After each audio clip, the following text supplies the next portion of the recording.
Hi everyone, on to 4.8 and 4.10.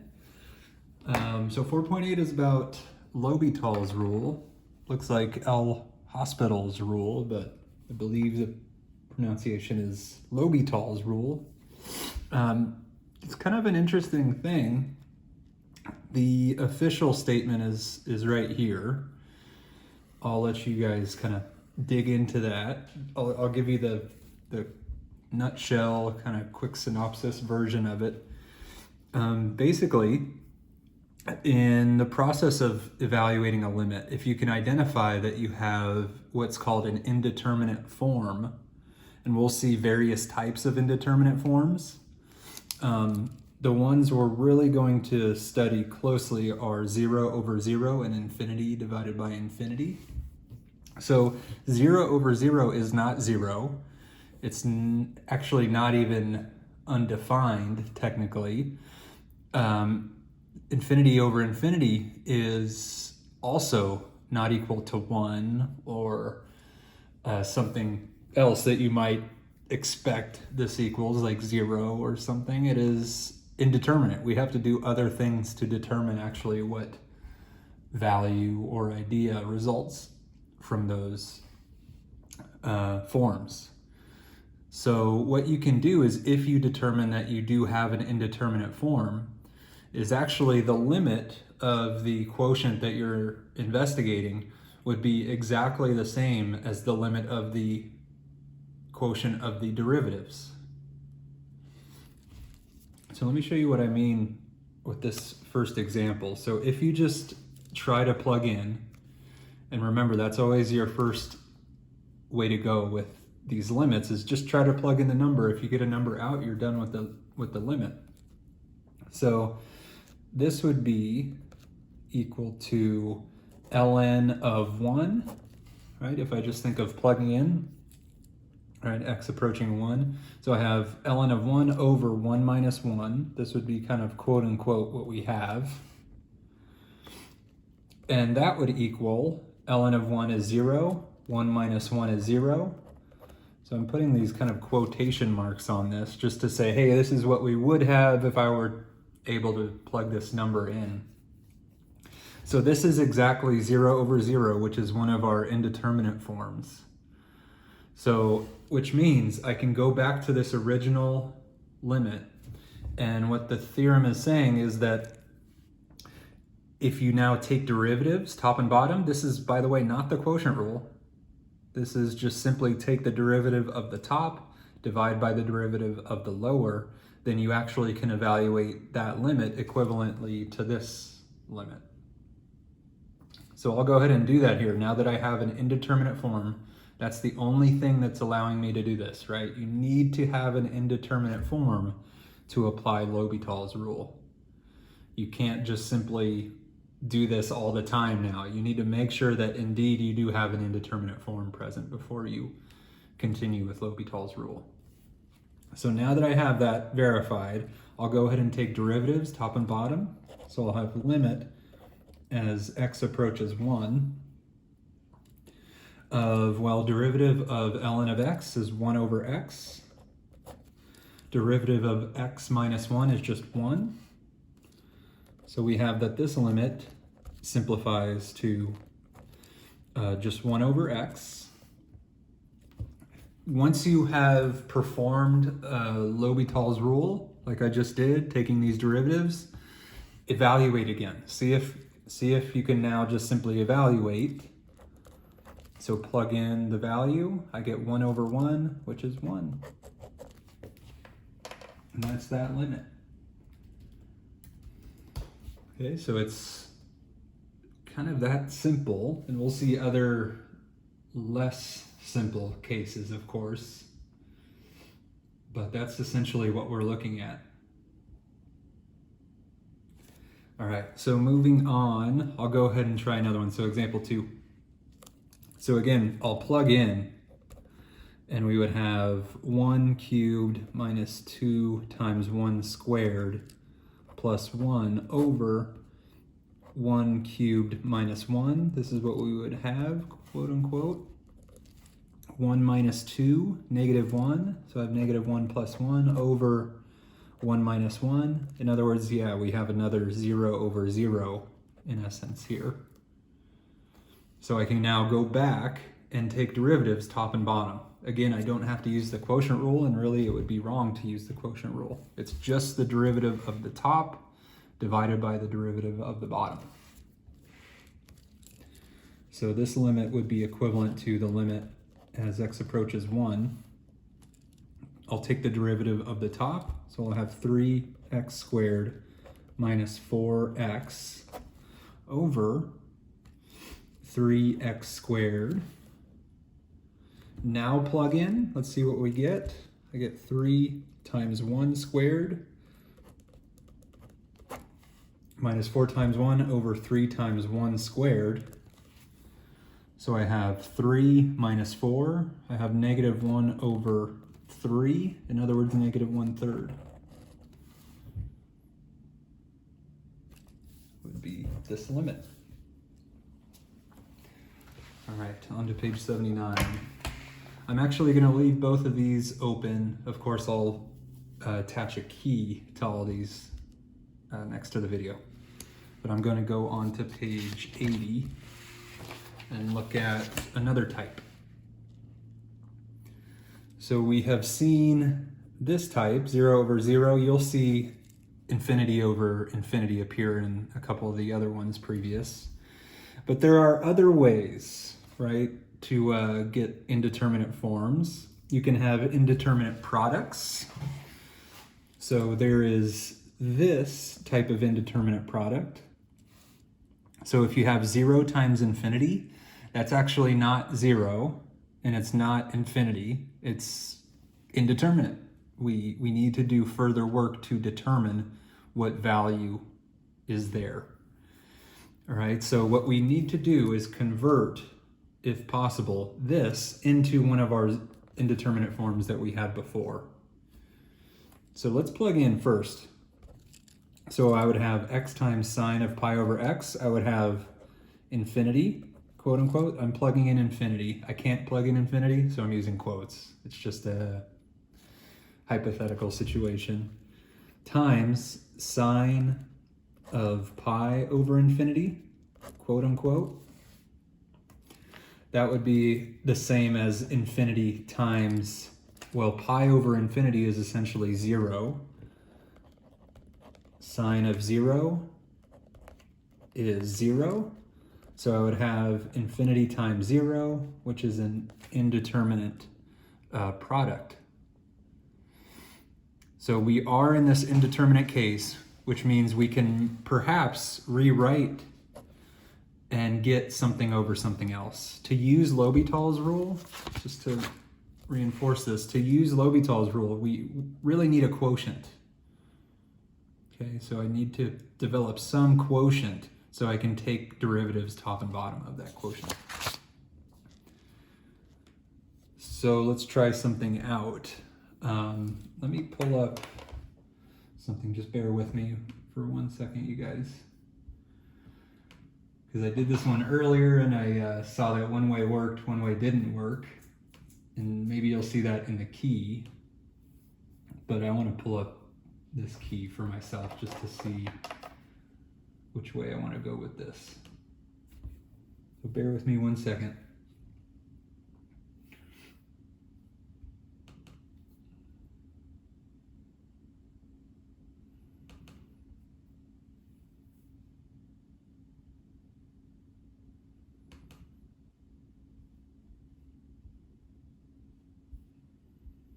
Okay.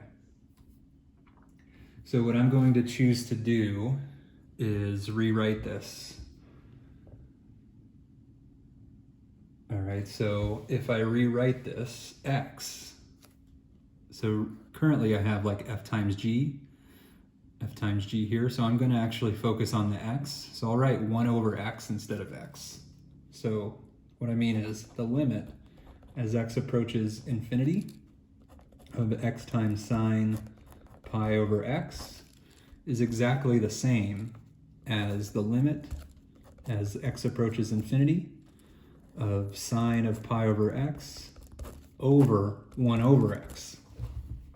So that's what this suggestion is here. So keep in mind, x up top, same as 1 over x down below. Right? So if I invert and multiply, that x is now back up here. If I plug in infinity again, I would have sine of pi over infinity over 1 over infinity, quote unquote. Sine of 0, again, is 0. 1 over infinity is also 0. So we're getting this 0 over 0 type of indeterminate form. So that means this is a good approach. What I now can do is take derivatives of the top and the bottom. Okay, so limit as x approaches infinity. What I'm going to do is think of 1 over x as x to the negative 1, just for derivative purposes. And now I'll go ahead and take these derivatives. So limit as x approaches infinity. Derivative of sine of pi over x would be cosine of pi over x. And then the derivative of pi over x, which would be negative pi times x to the negative 2. And this is all over, again, derivative of x to the minus 1. I'll have negative x to the negative 2. Okay. So, looking at what we have now, it looks like I can completely cancel x to the negative 2 and also the negative. So it looks like this simplifies to limit as x approaches infinity of cosine pi over x times pi. And now if I evaluate, I have no issues. So this would be cosine of pi over x. Sorry, not pi over x, but pi over infinity times pi. Cosine of pi over infinity is the same as cosine of 0 times pi.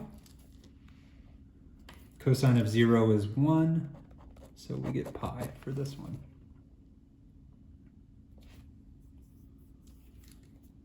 Okay, so on to another type. So that's page 80. I'll leave this one open. You'll see a key for this. There's also indeterminate differences, and that's what you'll see here. So infinity minus infinity is not 0 necessarily. It's indeterminate, and that's what you'll get here. And you'll need to figure out some way of developing a quotient. You can see the key if you need help with that. And here's another type of indeterminate form. So there are indeterminate powers. Here are a few. So 0 to the 0 is not 1. It is not 0. It is indeterminate. Infinity to the 0 is not 1. It is not infinity. It's needs further determining. It's indeterminate. 1 to the infinity, not 1, not infinity. It's indeterminate. So if you can develop any of these, you know that you're in an indeterminate case. For all these indeterminate cases, though, you eventually want to get back down to 0 over 0 or infinity over infinity so that you can apply L'Hopital's rule. Okay, so if I were to just plug in, so this would be equal to quote unquote 4 times 0 plus 1, right? I'm plugging in 0. Cotangent of 0. So this would be quote unquote what we have. Cotangent of 0 would be the same as 1 over tangent of 0. Tangent of 0 is 0. So this is kind of like 1, right? 4 times 0, 0, plus 1, 1, raised to the 1 over 0. So this is kind of like 1 to the infinity. So we are essentially in this indeterminate case here. What we do to deal with this is we apply a logarithm. So we want to actually apply a logarithm. So you can see I've kind of spelled that here. So by taking the natural logarithm of both sides, we can make this work out and turn this into 0 over 0 or infinity over infinity. So what I will do is I'll let y represent this thing that we care about, 4x plus 1 raised to the cotangent of x. Then what I'll do is I'll take the natural log of both sides. So ln of y equals ln of 4x plus 1 to the cotangent of x. With that, I can apply a logarithmic property and say ln of y equals cotangent of x times ln of 4x plus 1. And then I'll take the limit of both sides here. So the limit as x approaches 0 from the right of ln of y equals the limit as x approaches 0 from the right of cotangent x ln 4x plus 1. Okay? Another way of thinking about that, just based on trigonometry, would be the limit as x approaches 0 from the right of ln of 4x plus 1 all over tangent of x. Right? If I have cotangent up top, I can have tangent in bottom, those identities from trig. If you evaluate now, we would have ln of 4 times 0 plus 1 over tangent of 0, and this would essentially act like 0 over 0.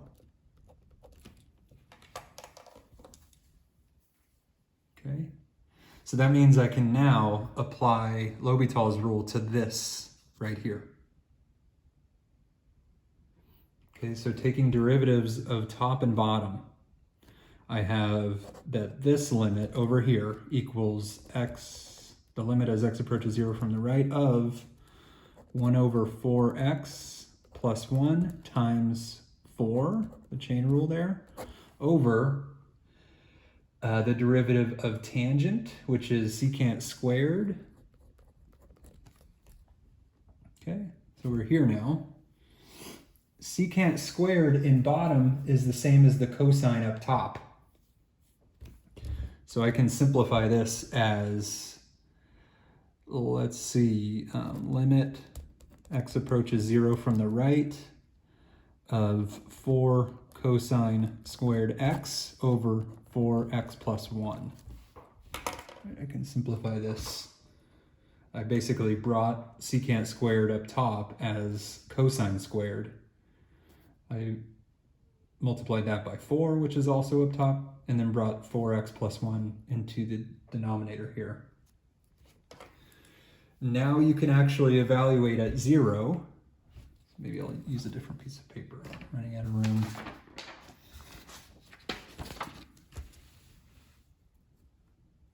So now actually evaluating that, I would have 4 times cosine squared of 0 over 4 times 0 plus 1. So I get 4 over 1, which is obviously 4, but this is not equal to the limit.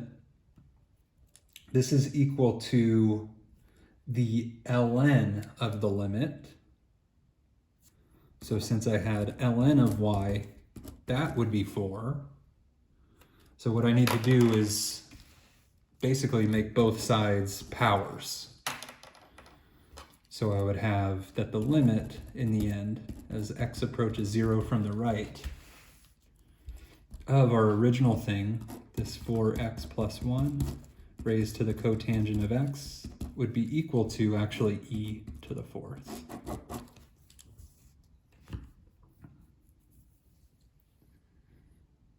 All right. So on to 4.10. 4.10 is where we're just starting to get into that other main pillar of Calc 1. If you remember, I think the first day of class, I said there's essentially two pillars in this course.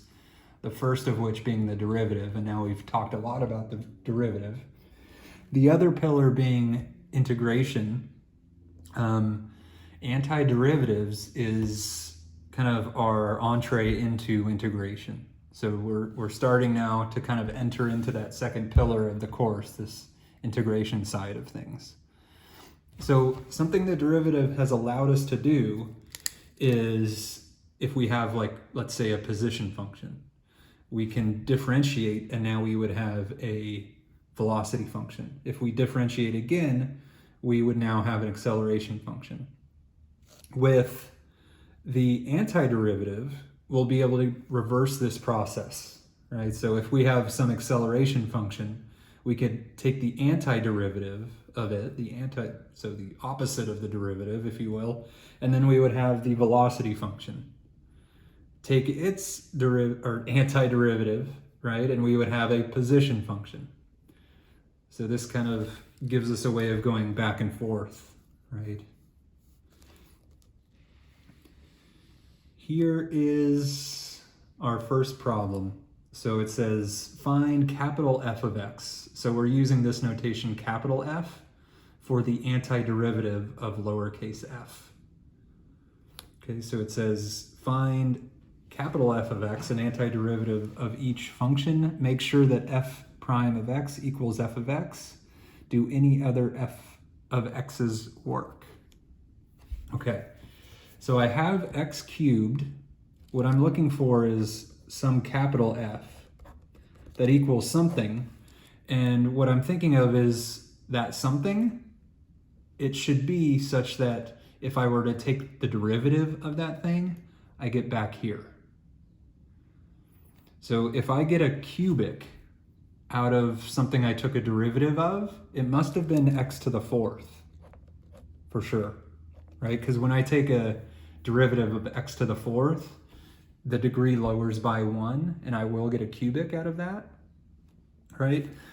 But if that's all I have, like if I find capital F prime now, we get just 4x cubed. So I need to figure out how the 4 goes away.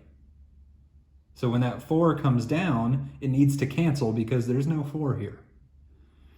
So what I would need is not only x to the fourth, but it looks like capital F of x would need to be 1/4 x to the fourth.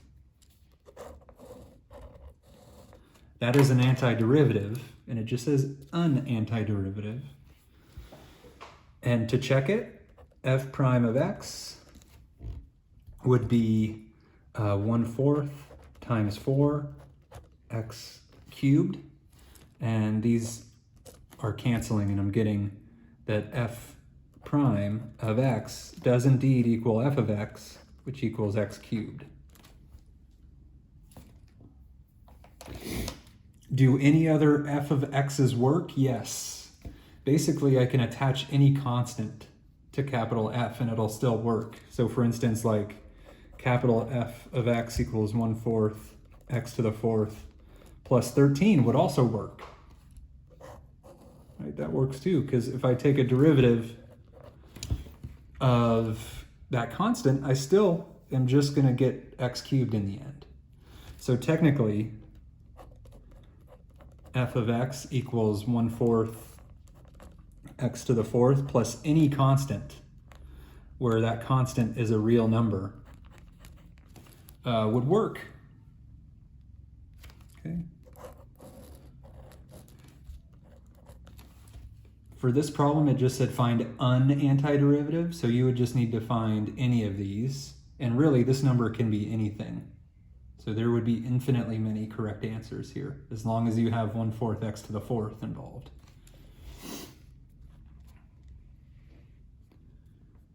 All right, so part 2, let's just try another one. So capital F of x, I have a squared, so I must have had a cubic, right? So what I'm going to do is raise this degree by 1, so it must be like x cubed. And then I just have a 2 there, so a 3 would need to come down and cancel with another 3. So it must be that I have a 2/3 originally. That way when that 3 comes down, the 3's will cancel and the 2 will just be left behind. Right now there's a power of 1 on the x term here. So I'll raise that degree by 1, and then what I'm essentially doing is dividing by that new degree. We have a -4, so I'll have minus 4x, right? The derivative of -4x would be -4. And this would be an antiderivative. And we'll go ahead and check this. So f prime of x would equal 3 times 2/3 x squared minus 2 times 1/2 x minus 4. So that would equal 2x squared minus x minus 4.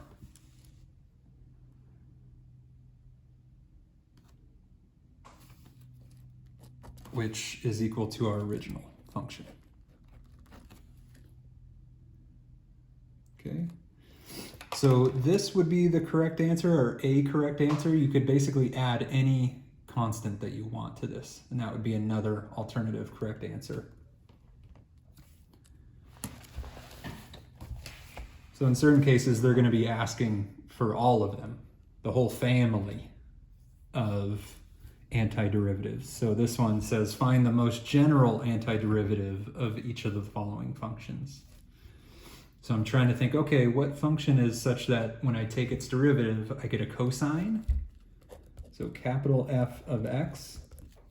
When I take the derivative of sine of x, I get cosine.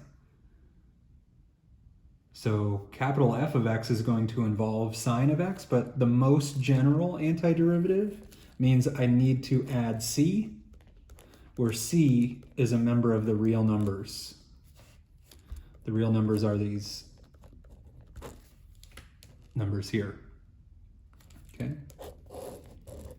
That's it. If you take the derivative as a check, f prime of x, you get cosine of x. The derivative of a constant is 0. So indeed, we have our original thing here, which is here. So that does indeed equal f of x.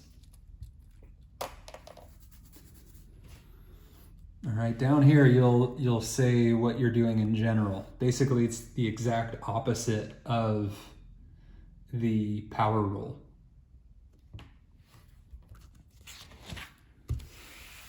All right, I'm going on to page 84. I'll leave this one open. I'll, of course, post the key for that. All right, let's look at one with initial conditions.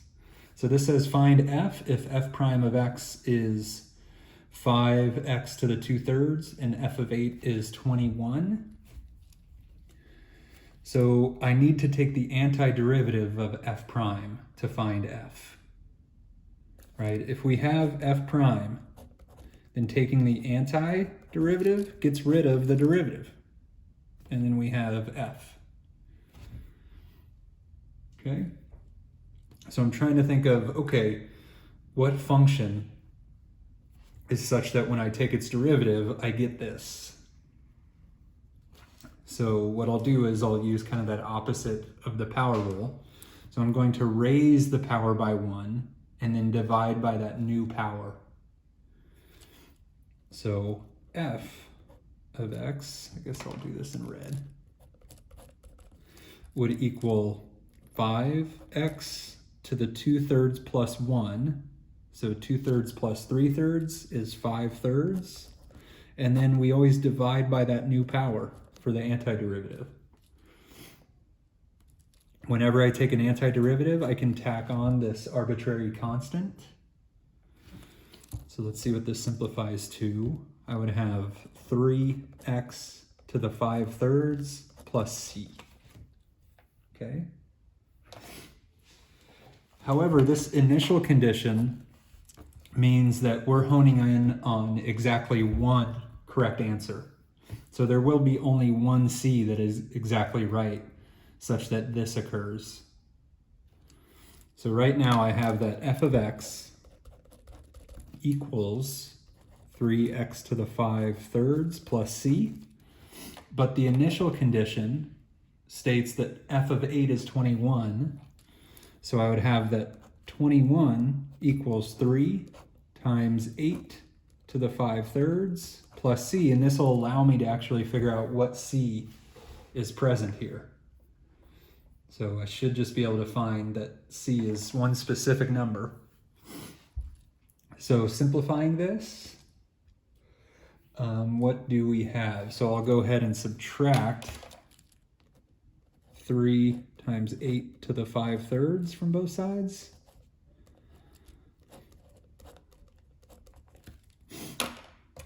So in other words, we have 21 minus, the cube root of 8 is 2. 2 to the 5th is 32.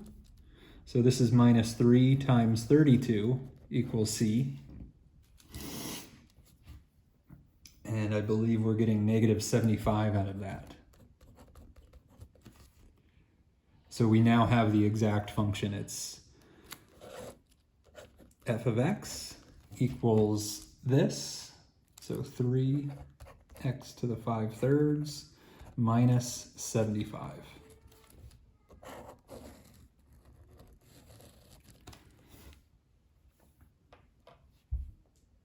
Okay. Talk to you next time.